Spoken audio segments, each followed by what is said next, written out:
to Kaepernick that he stop sitting and instead use his knee to make his protest. He says he's disappointed that Breeze seems to be missing the message. I hope it was just something that he didn't think about and kind of maybe said too quickly and it wasn't a measured response, but maybe not. Maybe that's just how he feels. The timing of this. In the streets of America, protesters are marching, fighting, and screaming over the same killings and injustices that players in the NFL will no doubt kneel for this coming season. In a statement on the protests, NFL Commissioner Roger Goodell writes that the protesters' reactions to these incidents reflect the pain, anger, and frustration that so many of us feel. Let's take a live look right now at the Wilson building. My understanding is the mayor is there at the podium ready to speak about the protests last night and the coronavirus update for the city. Let's take a listen. For reaching out to the district and also for the communications that she will make on not just our behalf, but on behalf of the American people about military assets in Washington, D.C. So with that, let me turn to Chief Newsham. Thank you, Mayor Bowser. Thank you for your continued leadership during these very difficult times. Last night we had our sixth night of protests, consecutive nights of protests here in Washington, D.C. Some of the things that were different than what we've seen in the prior 5 nights.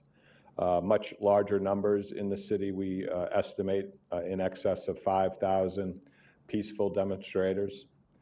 One of the other unique things about this group is they started earlier in the day. We had multiple groups marching simultaneously throughout the city in multiple locations. I had hoped to be able to report on this today, and thankfully I am. There were 0 arrests associated with the peaceful demonstrations that we had here in our city. There was no damage to MPD property. There was no MPD injuries. Moving forward over the next couple of days, we expect more of the same.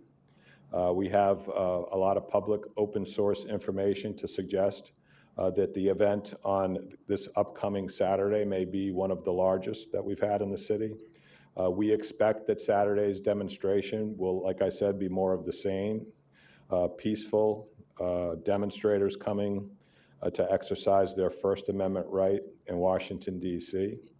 With regards to numbers of arrests over the last several days, on Friday night we did not have any. Saturday night we had 19. Sunday we had 90. Monday 289. Tuesday 29. And as of 9 o'clock this morning we had 0 yesterday. Overall, 44% of our arrests are from people who are either residents or associated with the District of Columbia. 31% have identified as residents of the state of Maryland. 13% have identified as being from the state of Virginia. 4% have identified as being from other states, and 8% have no fixed address or it is unknown their state of origin. 63% of the arrests that we made were for curfew violations, 11% were for rioting, and 10% were for burglary. If you want more specifics regarding the arrests, more additional detailed arrest information, you can get that on our website at mpdc.dc.gov.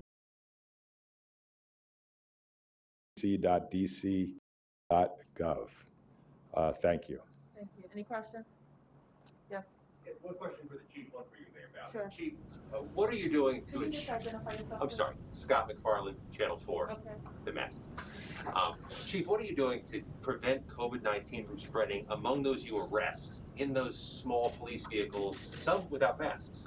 Yeah, that's a challenge for us. So to the extent that we can distribute masks, we are. It's a concern for us. And I think that you've heard a lot of conversation about that. As you heard the percentage of people that are coming from outside the district into the district to participate.